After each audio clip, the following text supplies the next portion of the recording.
Hi everyone, మీకు ఈరోజు interesting విషయం చెప్తా. కెన్యాలో చూడండి, బాక్సులు ఇలాగా ఫుల్ బాక్స్ ఉంటే తను కట్ చేసేసి దాన్ని మళ్ళీ టుగెదర్ బాక్స్ చేసేసి పెడుతుంది, నీట్గా ప్యాక్ చేస్తుంది.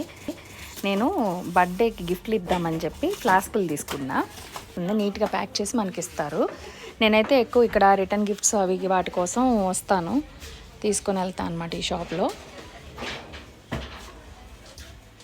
ఇలాంటివన్నీ ఉంటాయి చూడండి. రిటర్న్ గిఫ్ట్స్ అనే కాదు, ఇంట్లో సామాన్కి వాటికి కప్స్ ఫ్లాస్క్లు అన్నీ చూడండి ఎలా ఉన్నాయో.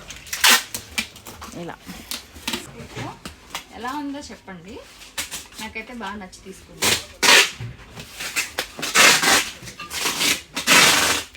ఫ్లాస్క్ యూజ్ అవుతుంది కదా అందరికీ, తీసుకున్నాను అనమాట. మీకు ఎలా అనిపిస్తుందని కామెంట్ సెక్షన్లో. వీడియో నచ్చితే లైక్ చేసి సబ్స్క్రైబ్ చేసుకోండి. Thank you.